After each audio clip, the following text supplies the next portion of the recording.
Okay, that thanks to uh, Scholastic Joshua, brother Joshua. Yeah, yeah, yeah. Yes, so he's managing this thing, recording and all.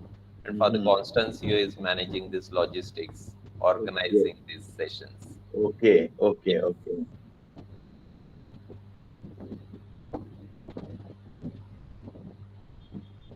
Where are you from now? I am from Vasai, Vasai. No, no. Where are you stationed now?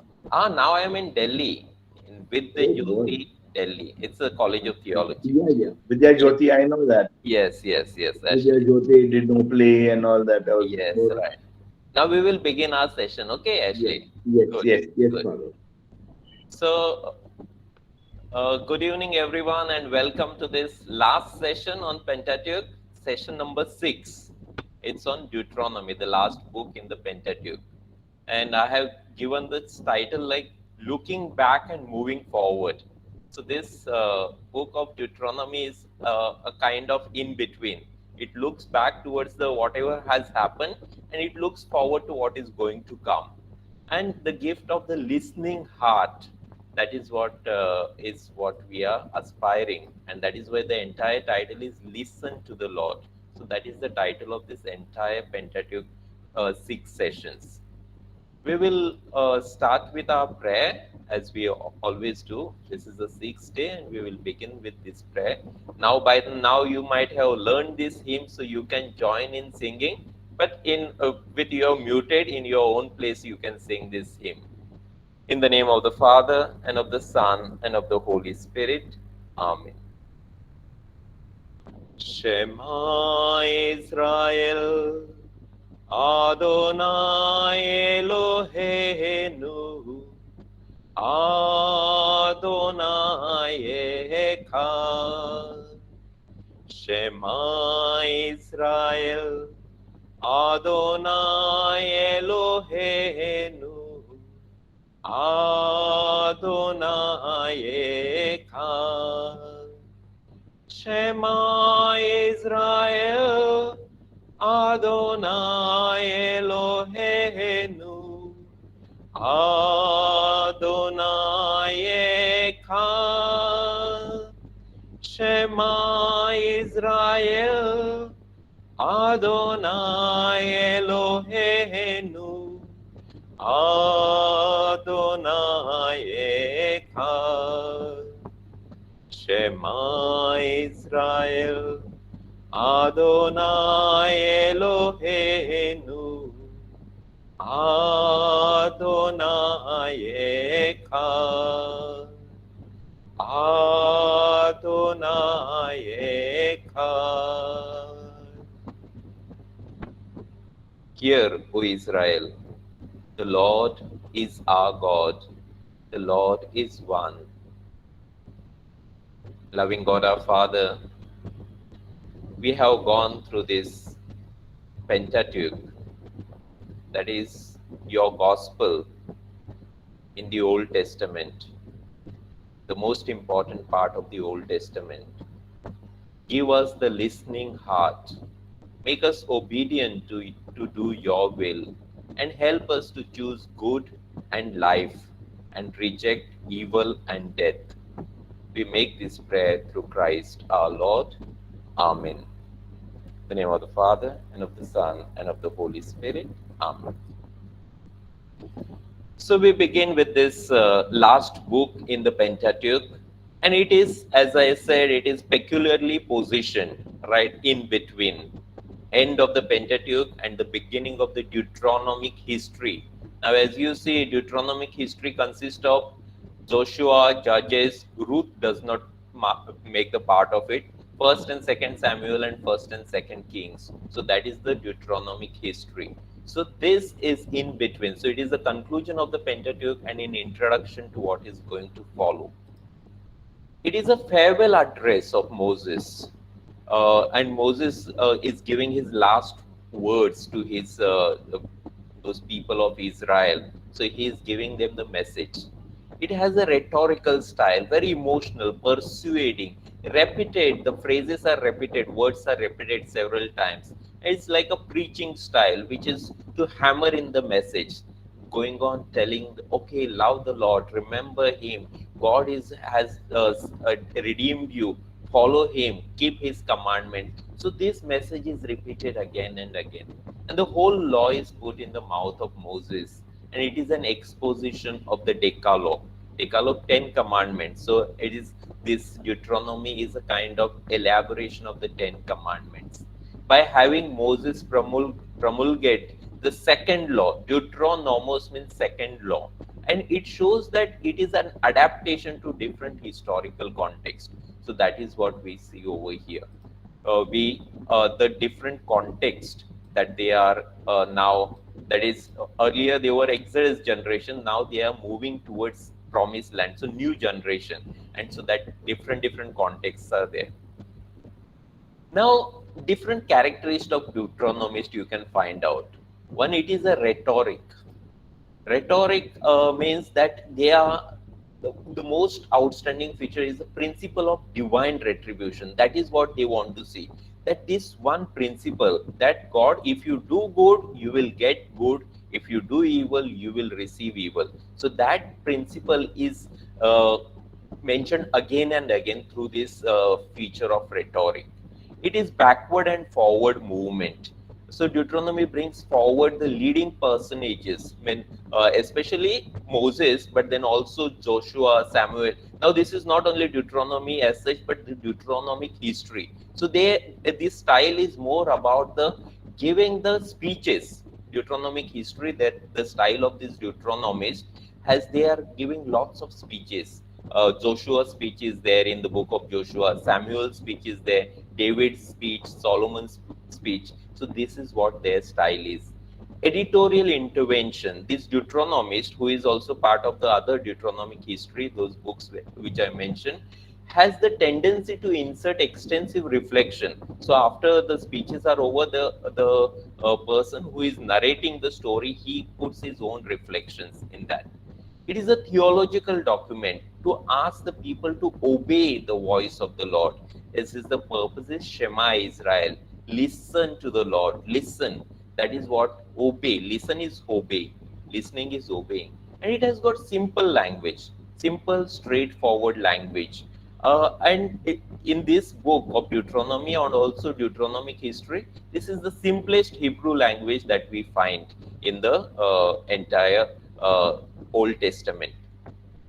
Now, according to Gerhard von Rad, the purpose of this collating extant tradition was not the primary motivation. Rather, it was a question of presenting the foundation of faith and foundation of life. So here, this Deuteronomist is trying to give the foundation of the Jewish faith. And Jewish faith, actually in that also, in the Jewish faith are the roots of Christian faith. So that is why we find the foundation that Deuteronomic writer are trying to give over here. There are three historical periods which are kind of merged together in this book of Deuteronomy: 12th century, 7th century, and 6th century. And all these three periods, historical periods, these people of Israel experienced cultural shock. And cultural shock, what is that cultural shock? It refers to the social struggle. Struggle is experienced. Now, the one society is experiencing that other culture, competitive culture, is kind of overpowering. And in that sense, they are trying to struggle with their own culture. And that is the cultural shock. In the 12th century, that is the time when this Exodus generation is entering into the promised land. At that time, they had to face the Canaanite culture. There were lots of Canaanites around. So that was the context of the generation of Moses and Joshua generation. So that is the first context. They had Canaanite culture shock. In the 7th century, the Assyrian culture, and in the 6th century, Babylonian culture. So the Deuteronomy writer, he saw all these three different cultures, and they, in that period, how to respond. That is how they developed these rules. It is not Moses developed these rules. Those rules were developed later on and put in the mouth of Moses and given as the second law. So the book of Deuteronomy focuses on religious dimension of the crisis. And that is why they are concentrating on the first commandment, that the Lord is your God, one God, and you shall not make any other images of him. So the first commandment, fidelity to the Lord and prohibition of idolatry, this is their main focus. Israel's idol worship was, according to them, was the gravest and recurrent sin, and because of that there is a breach of covenant, and that is why all the problems that they face is because of they are going away from the Lord. And therefore there is a call, return to the Lord, come back to the Lord, return to the Lord your God, and be obedient to his laws. So that was the call which the Deuteronomist writers are giving to the people of Israel. Now, here, if you see the structure of the book, there is a theological structure which is retribution concept. Do good and you will get good. Do evil and you will receive evil. That is the retribution concept. And literary structure is a Hittite. There is a suzerainty treaty. Suzerain means a vassal. So how there is those treaty in that format that they have made this book of Deuteronomy. We will see that. So this theological structure is retribution. The concept of retribution is kind of a overriding theological structure of the book.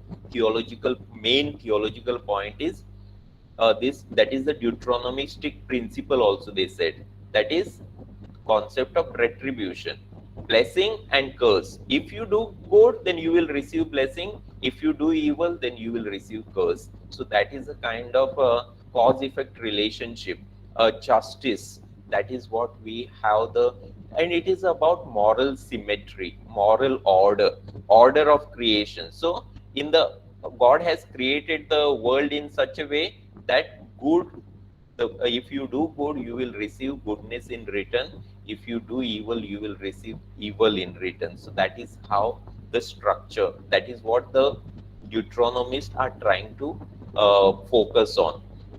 There are some books in the Bible, like the book of Job and book of Kohelet, they go against this structure, but we are not going to talk about it. Then literary structure is about suzerainty treaty format. Now, suzerainty treaty format, there was a particular format. There was a king, the emperor, and under him there were small kings were there. And these kings were his vassal. And they made a kind of contract with this emperor. And that contract was known as suzerainty contract. And there used to be preamble or introduction, then historical prologue. Oh, I did this thing for you. Then there was stipulation, both general and specific, what you have to do and all. Then blessings for obedience and curses for disobedience.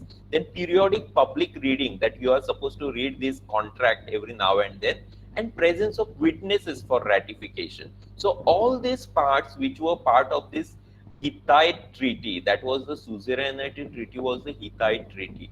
And Balthazar, he said, it remains, however, a striking and historically unexplained fact that the Old Testament resembles most closely the highly developed formulary of the Hittite treaty. So this, especially the Deuteronomic law, is almost following this Hittite treaty format. That is how we see over here. Now, this book has got, we are not going to deal very much detail into the book of Deuteronomy. We don't have much time also. But then some important points that we will see. There are 3 citations of our Lord, when our Lord was tempted by the Satan. And all these 3 are taken from the book of Deuteronomy. Jesus says, not by bread alone that man shall live, but by every word of God. And then he said, do not put the Lord your God to test, and worship God alone. So all these 3 responses of Jesus were taken from the Deuteronomy, book of Deuteronomy. And some other important New Testament references, that I will give you a prophet like Moses, that was and that fulfillment was seen in Jesus. And there was a law saying, for anyone hung on a tree is under God's curse, and that was a stumbling block for the Jews. But that is also certificate of divorce, levirate marriage. So these things are found in the book of Deuteronomy, which are reflected in the book of New Testament. Then some other rhetoric features. How rhetoric is so important, because these law was preached law. These were the like Levites. Levites were at a lower clergy. They were going around from place to place and giving them the message of the Lord to the people, saying, "Okay, obey the Lord, follow His commandments." So uh, that is why this is called. They have got used a very important and very good rhetoric features. At the outset, the book of Israelite, in outset of the book, in the beginning, Israelites are made to feel proud about the law, saying this is the heritage of wisdom. No other nation has got like this. So you are unique nation. You have got a unique position, and you are some nation very special, very special. And this law is accessible to you all. It is performable. You don't have to go somewhere far away to get this law. It is in your heart. You can do it. So that aspect they are trying to say, and they are to make them feel proud about the law. Then there are repetition, as I already mentioned. All major motives: oneness of God, that is monotheism; election of Israel, Israel is chosen; they are given gift of good land; about Exodus, about their loyalty to God, obedience to law, retributive justice, apostasy. All these aspects are repeated again and again as if to hammer in the message. And there is retributive justice of God, which is for everyone. Even Moses is not exempt from this, from the judgment of God. Everyone comes under this aspect. So God is just. So that point is also made over here. Then care is taken to avoid abstract and esoteric teaching, a very simple teaching. Appeals are made straight to the heart. Remember, remember what the Lord has done. Be grateful, be loving. All these aspects are very, very simply, not like very technical terms they are using, very simple term. Israel is provided the means to preserve and prolong the rich heritage by passing it on to the children. Now, the education of children: teach your children and children's children what the Lord has done for you. So that is what is very important, and that carrying on the tradition, legacy, that is also emphasized in this book of Deuteronomy. A strict injunction is made against any addition or subtraction. So Jesus also said, not an iota can be removed, changed. Everything that is given in the law will be fulfilled. So that is what he's saying. Nothing you should remove, nothing you should add. That is the point. And this book can be divided into four parts, four sections. That is Moses, first part, first four chapters. Moses is reviewing the history, whatever has happened so far. Then Moses is preaching the law. This is a preparatory stage till 11th chapter. Then Moses' proclamation of the law, that is the Deuteronomic code. So 12 to 26 chapter is the key section, the most important section of this Deuteronomic law. And then Moses' final speeches, 27 to 34. Now we will go one by one, these four parts that we will see. The first part, Moses' review of history. So now Moses is presented as giving his last testament. He's giving, like Jesus, before he's in the book of, in the Gospel of John, that he is giving a long farewell discourse. So now here Moses is giving his farewell discourse before his death. He wants the people of Israel to learn lessons from the past in order to have a secure future. From the past, you learn; from back to the future, you go backward, strengthen your roots so that you can get the strength to fly high in the sky. Roots and wings, so that aspect. Moses reminds the people that the Lord rewards loyalty and punishes infidelity.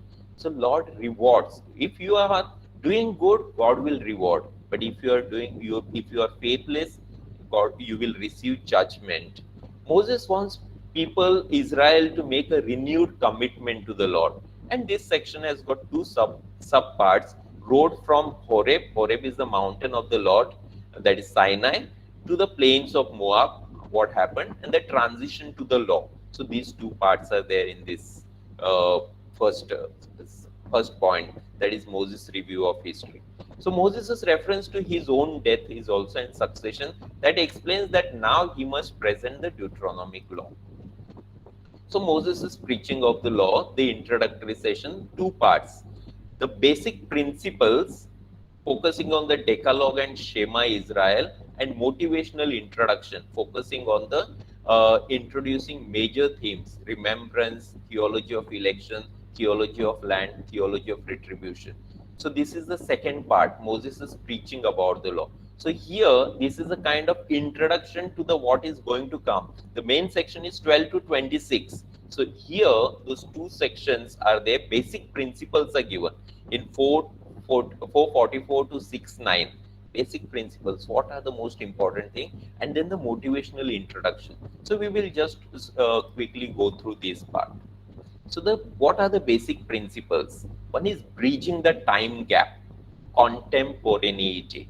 Contemporaneity is that you are of the same contemporary, you are of the same generation.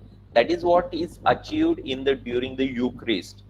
Do this in remembrance of me. That is why we become, when we are celebrating the Eucharist, we remember Jesus and his sacrifice, and we become part of that Calvary event. So we, during the Mass, we are as if present over there. And that is what is a very Jewish trait.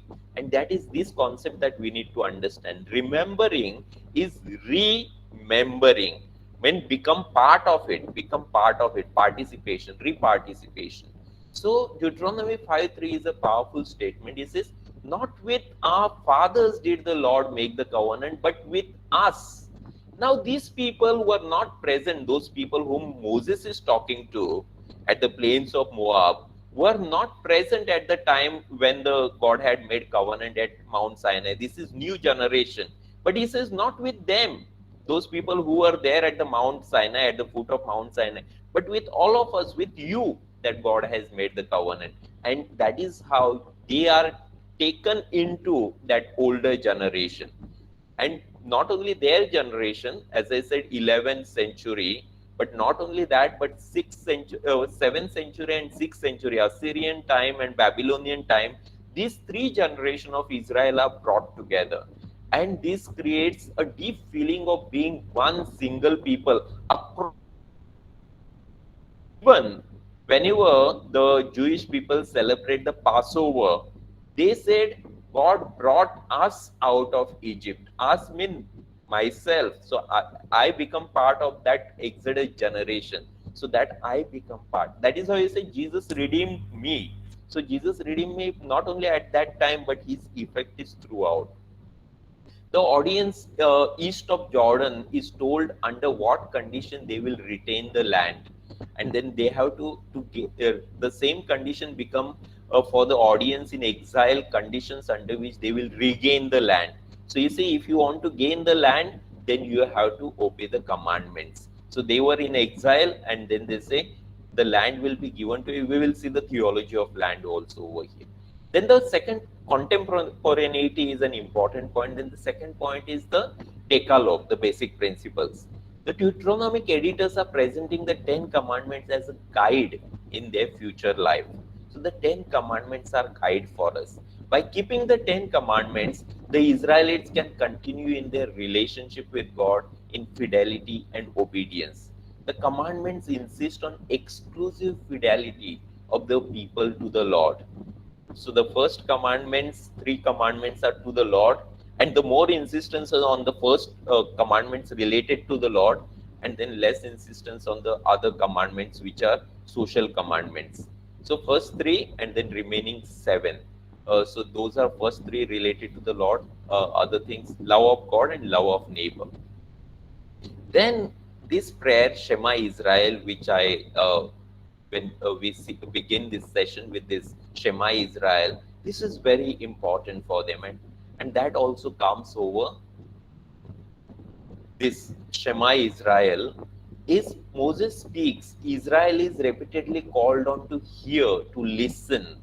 Listen to the Lord, listen to the Lord. And that is the point. Shema Israel means hear, O Israel. A favorite term for Israel is the assembly of the Lord. And in Hebrew, the word is kahal Adonai. And Greek word is ecclesia. I mean, the church means the kahal. Kahal means the called. Kahal is coming from the word kol, the voice. So they are called In Greek, that is the word ecclesia, to assemble, to come together, and they are called out. In the Bible, the primary organ of hearing is not the ear, but heart. Solomon asks for a listening heart. So that listening is with the heart. In our popular understanding, heart is the seat of emotions. But in the Bible, it is the very center of the person. So it is both emotion and both mind. They think with the heart. If Israel truly hears, they will obey. And in Deuteronomy, to call to Israel to hear, that means they are called to carefully observe the commandments. When they are saying, Hear, O Israel, then obey the commandments.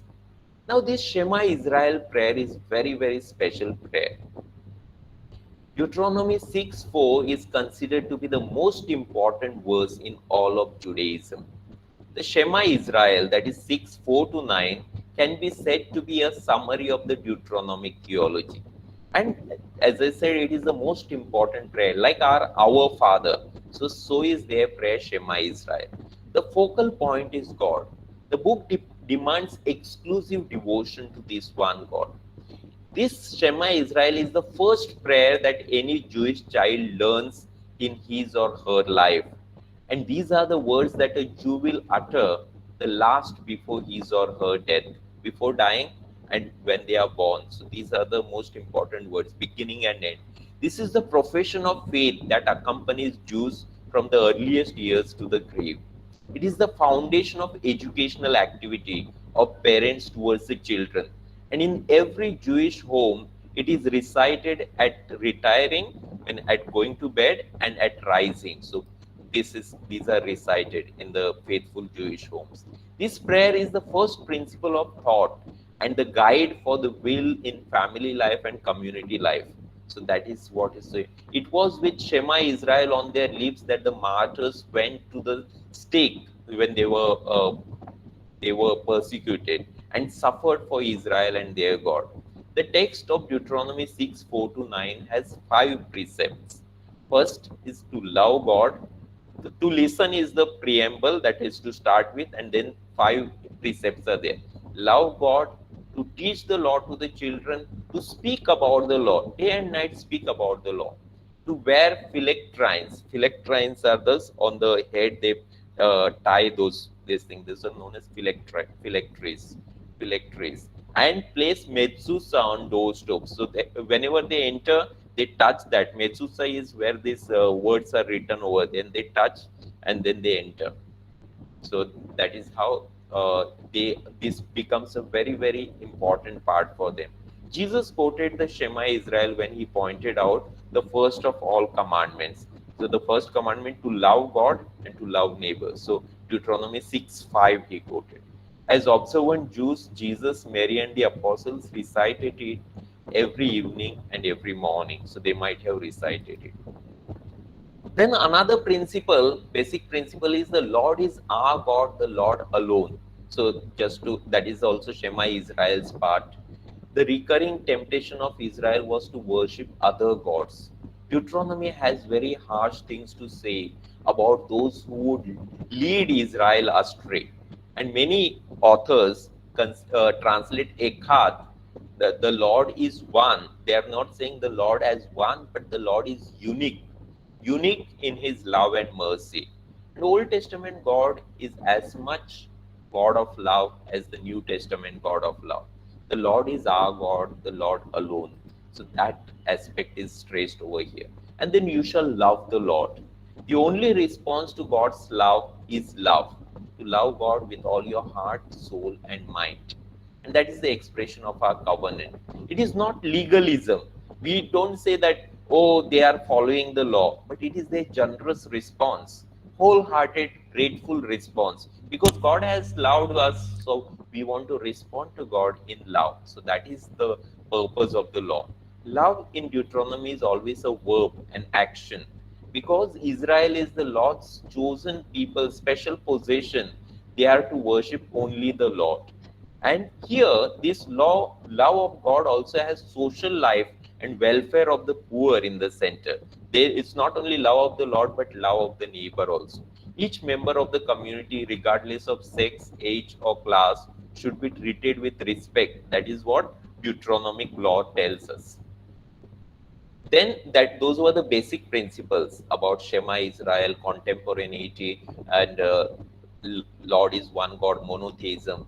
Now, motivational introduction that you are elected, theology of election. When you are chosen people, that is what they are told. You are elected. The Lord's great act towards Israel was that God chose these tiny people. God did not choose great nations of Babylon or Assyria or Egypt, but tiny, small little nation. And God's selection of Israel is not based on because of their power, because of their righteousness, because of their morality. No. The rationale for election is given in Deuteronomy 7 to 8. And that is saying, Deuteronomy 7 to 8, you were the fewest of all the peoples. It was because the Lord loved you and kept the oath that he swore to your ancestor. That is why God chose you. And your smallest people, your least, that is why God chose you. Thus, Deuteronomist clearly emphasizes the graciousness of the Lord in choosing, not because of your own merit. It is totally unmerited, totally graceful act from God's side. Then that is why you have to remember, do not forget what God has done for you, how God has saved you out of bondage, Egyptian slavery. In addition to urging the people to hear, Moses frequently exhorts them to remember all. And then we also need to remember. We tend to forget all the great things God has done for us, all the love that God has shown us, all the gifts that God has showered on us. And the Israelites are also asked to remember their most important story. The most important story is the story of Exodus, the Exodus liberation, and pass it on to their children from generation to generation, and to remember themselves with the Exodus generation and participate in that original foundational experience. So that is the purpose of remembrance and not to forget. Then there is theology of land. Land is very important point, and they are going to get the possession of the holy land. And this land you will receive under the condition if you obey the Lord, if you keep his commandments, if you remain in his love. Jesus says, "Na abide in my love, remain in that branch, remain in the vine, and be branch. Don't be cut off from the branch." And that is the thing. Gift of God is to the Israel. Land is given to you, and laws are linked to the land. So, insofar as they will follow the laws, they will remain in the land. But if they stop following the laws, actually, even the commandment about obey your parents, that is linked with the possession of the land. If you do not obey obey your parents, then you will be driven out of your land. That is also it's mentioned in this Deuteronomic commandment, especially the ones that exhort Israel to take care of the needy and social justice. These are the, if you do these things, if you take care of the needy, take care of the sick, take care of your parents, then your existence in the land will be long. Otherwise, you will be driven out of land. That is the theology of land. Then theology of retribution, which we have been talking about it. Retribution is the overarching framework, and then it's about Israel. It will prosper upon the land if they obey the law, and conversely, they will perish from the land if they don't. Deuteronomy 9:5 is saying, Israel, that the land is given to them not on account of their righteousness, but because of the unrighteousness of the people Canaanites. Canaanites were driven out of the land because they were not righteous. And Israelites were given the land not because of their righteousness, but because of the unrighteousness of the Canaanites. So if they will also act like the Canaanites, they will be also driven out of the land. And that is why they experienced that in the Assyrian invasion and Babylonian invasion. So when the Assyria conquered the northern kingdom and Babylonia conquered the southern kingdom, that time they realized, oh yes, these words which Moses had said, that okay, if you don't obey the commandments, you will be driven out of the land. They are coming true. So that point is made clear. Now here there is something very little difficult point, like a sore thumb, a kind of problematic thesis, and that is the holy war ideology. This is not very pleasant to talk about. You know that they were asked to slaughter, brutally slaughter, totally exterminate, and we find it, oh, this is too gruesome, too bloody, and it is completely not becoming of a loving God. How can God allow this almost genocide, inhuman genocide, that you completely destroy those people, burn it out, and exterminate those people? And this is known as holy war ideology. So this ideology is little difficult for us to understand, and there are some reasons given. There is no justification as such of this ideology, but this ideology never existed. Now what is the explanation of the holy war ideology? This is the only reasonable way to situate this passage in their specific historical context, and to realize their value limited to that context. Now what is the context? Realize it has been recognized that the holy war ideology fits well within the political milieu of the ancient Near East. Use of common understanding of the ancient Orient to strengthen monotheism and election. So they wanted to say, okay, only God is the one and people are chosen, but they don't have the power. This is not the more important point. Now come to the second point. The harshness and brutality found in these texts may have functioned as a kind of moral armament and strengthening of the population of Judah, who had grown timid and aimless after a century of Assyrian domination. They had no control, they had no strength, they had no power.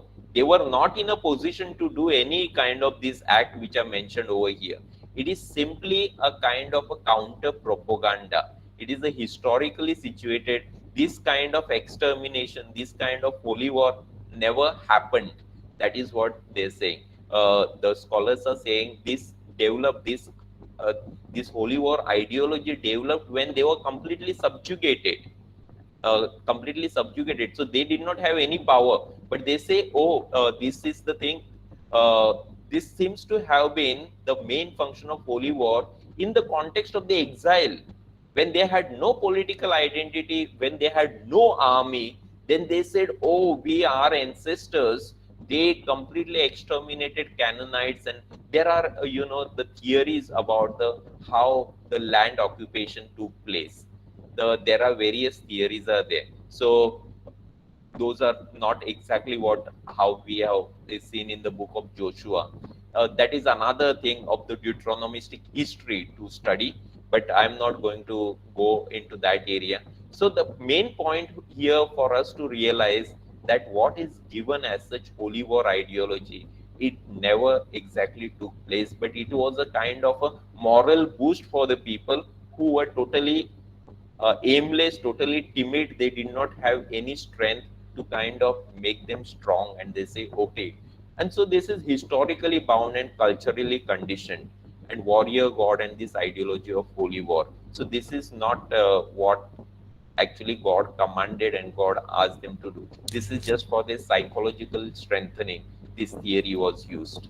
That is how we can explain the holy war ideology. Then we come to this third point, which is the central point, is the Deuteronomic Code. We are not going to deal with all this aspect from 12 to 26.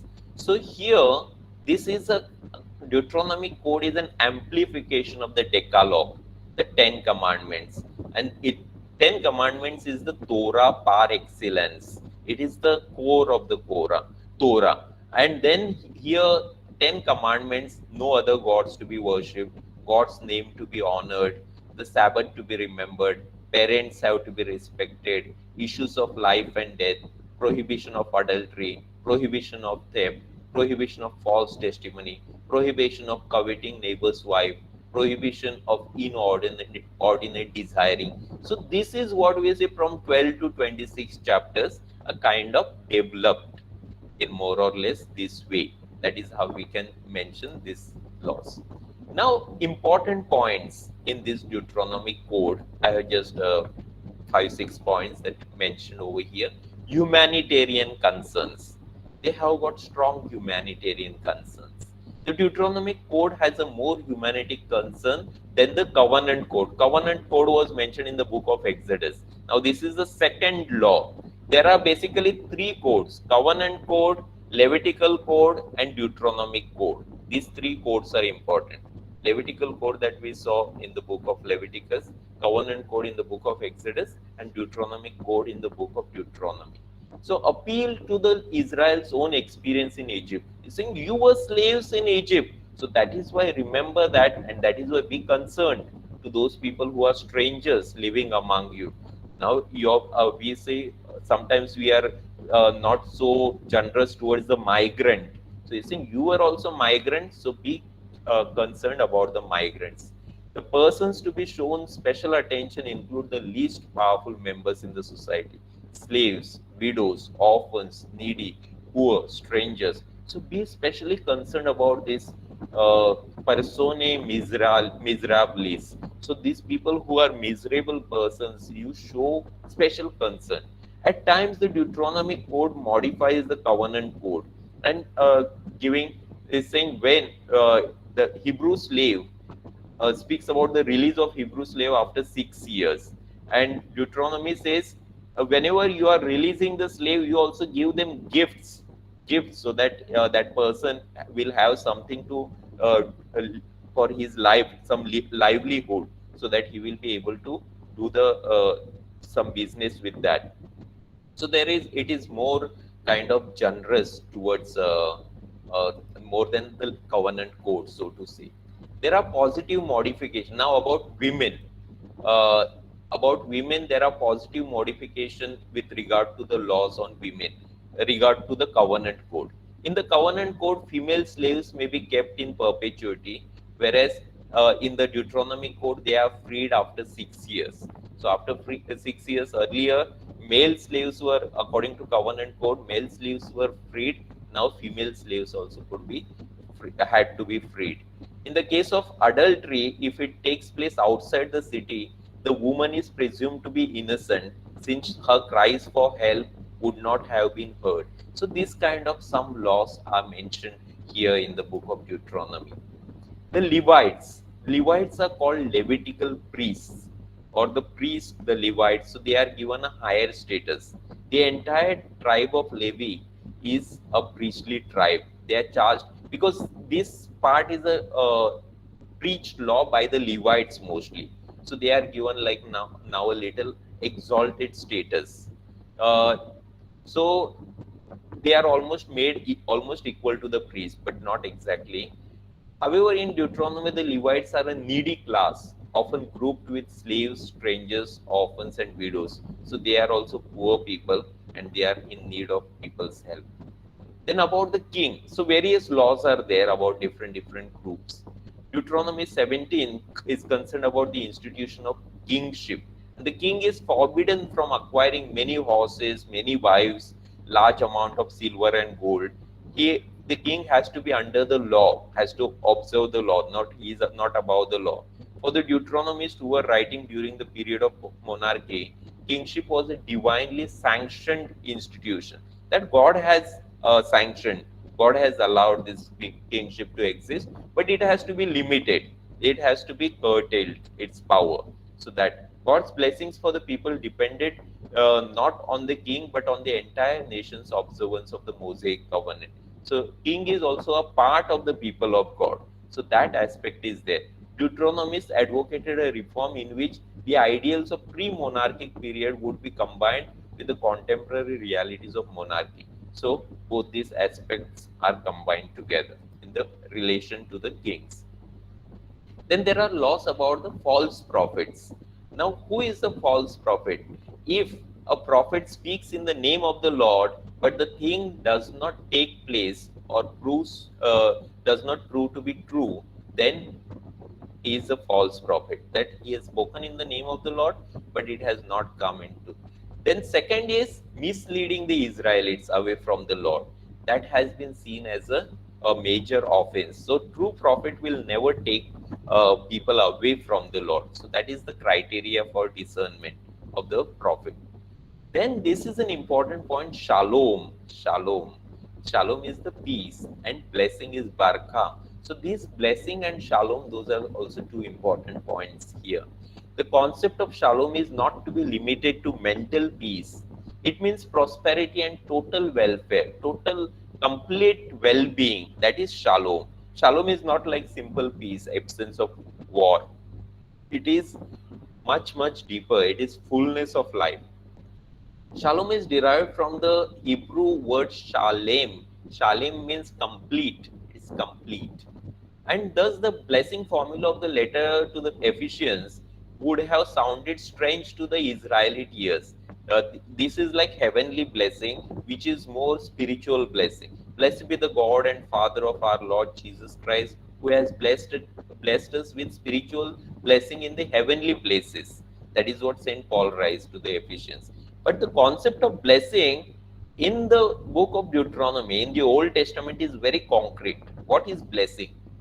We are told, still, whenever you want, you may slaughter and eat flesh of any of in any of your towns, as much as the blessing of the Lord affords you. So, blessing affords you to eat well.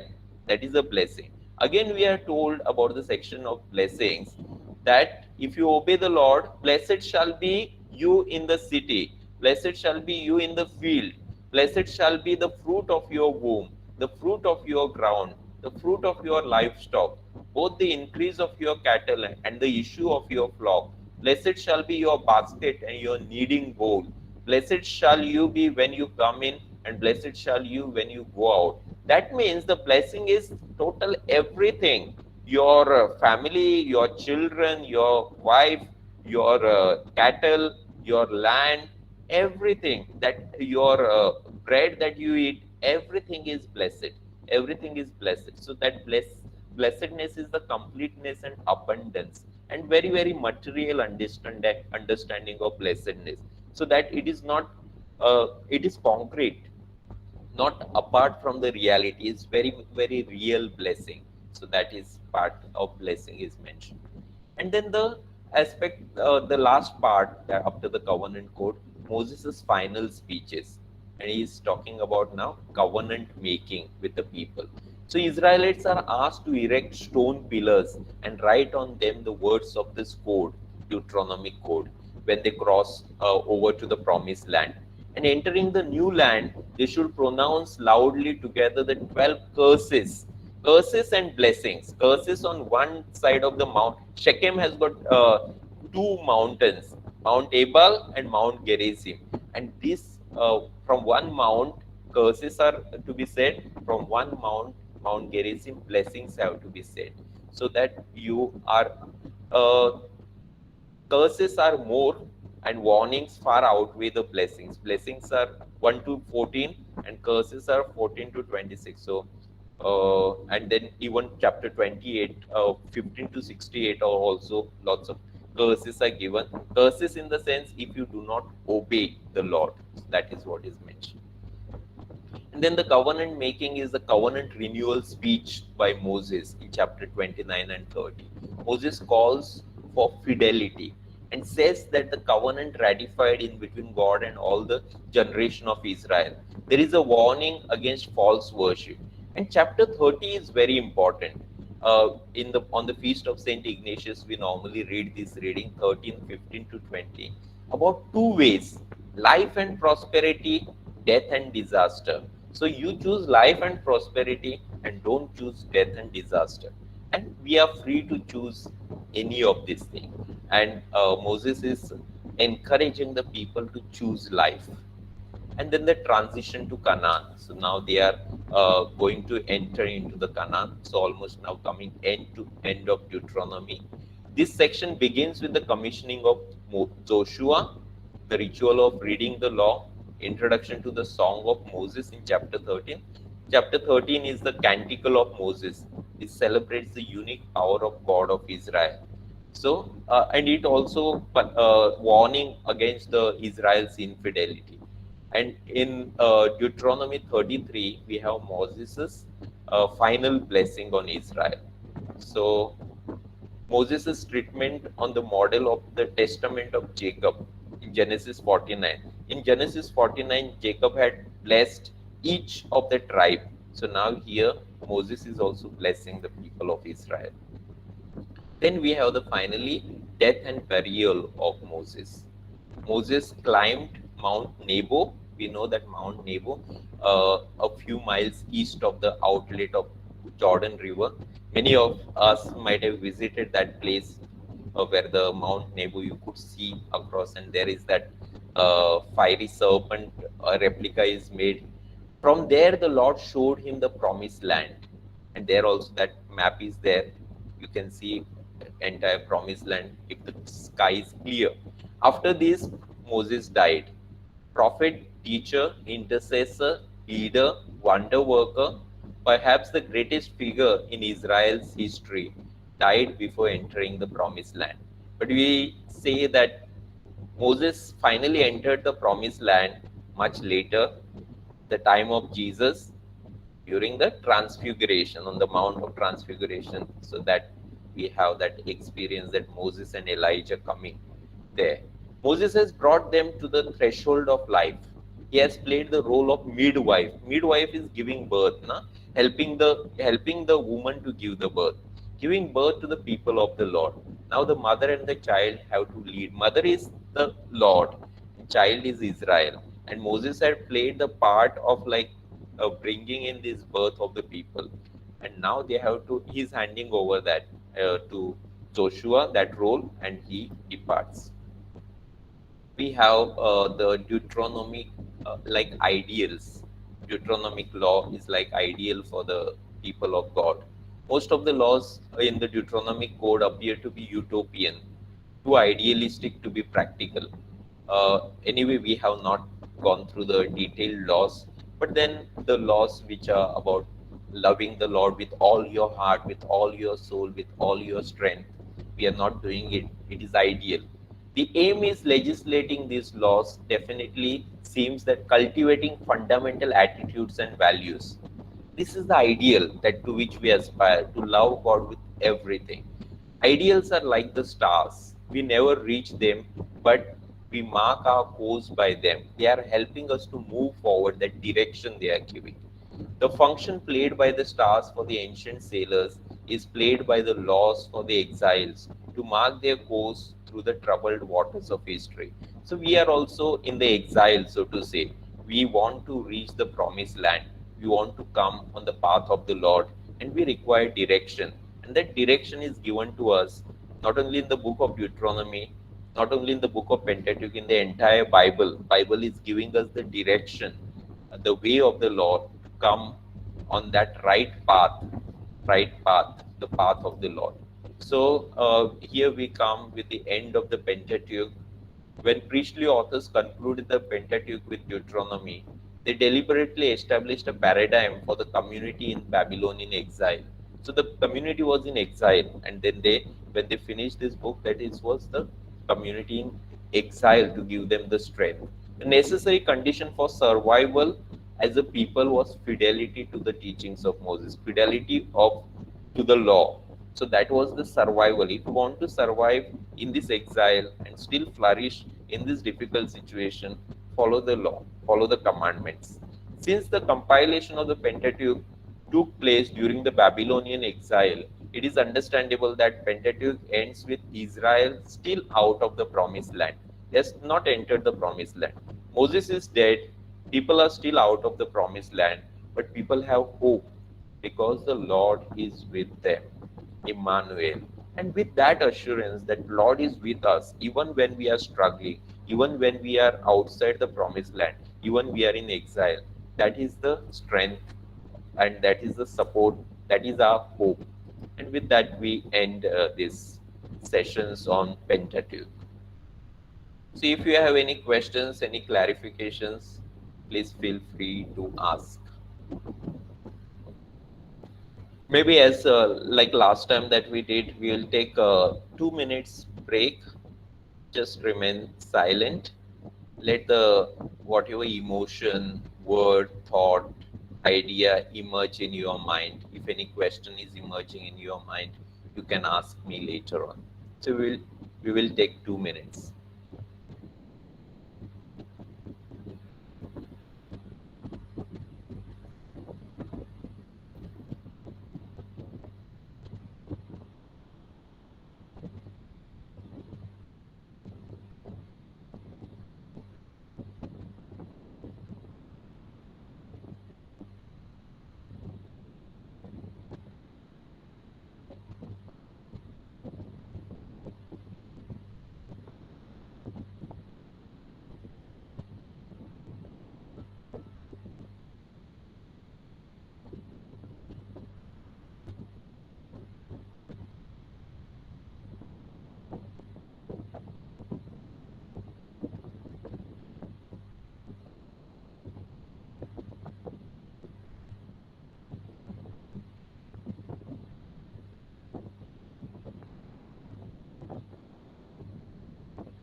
Okay, if anyone has any questions or any comment to be made, please feel free to do so.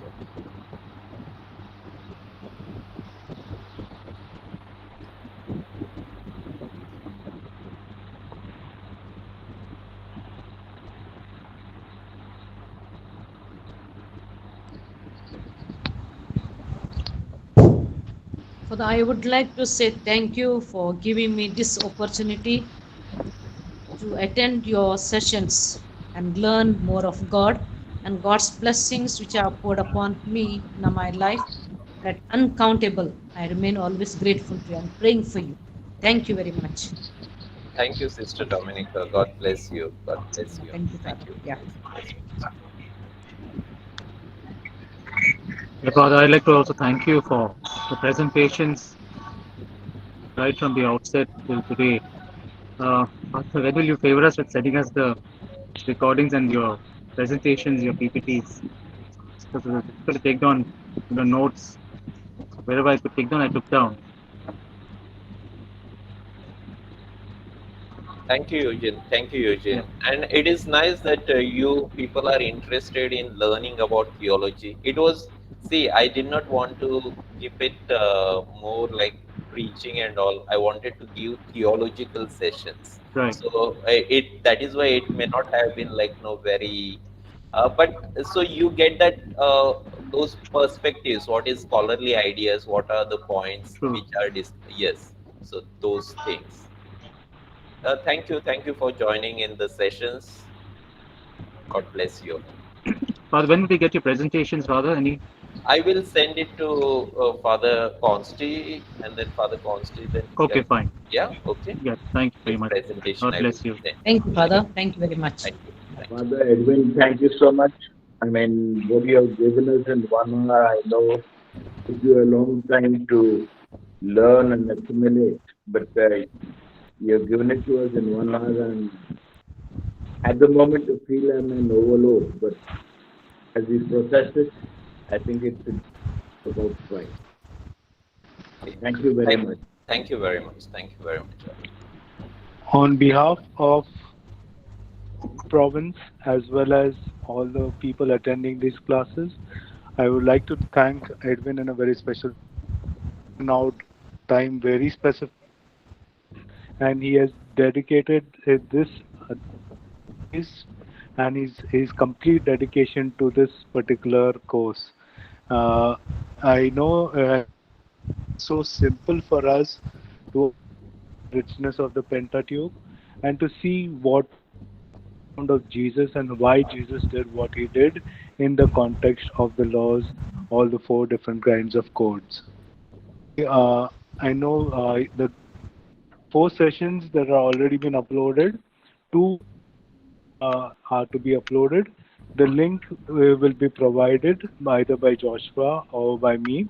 Whoever can contact me or email me and get the particular sessions. The sessions will to you. Thanks to Edwin again because the slides are extremely well prepared and scholarly in quality. So it will if we go back and do our study and enrich ourselves for our own growth and growth of the entire Catholic community. Thank you very much. Thank you, Father. God bless you. And thank you, Father Consti, for organizing these sessions, and good that you people have participated. I will send this PowerPoint to Father Consti, so he will share the PowerPoint also with you. And if you have any questions, you can also contact me. Father Consti will give you my email ID also. Thank So you. that, yes. Thank you. That's what exactly I was to ask you. If we have any further clarifications, Yes. please pass your email ID so we can get in touch with you. Sure. And I want to thank you and Father Consti and team for always organizing such sessions for us lay people especially. Thank you. Welcome. Your email ID right now, if you don't mind. Okay, right now I will write over here.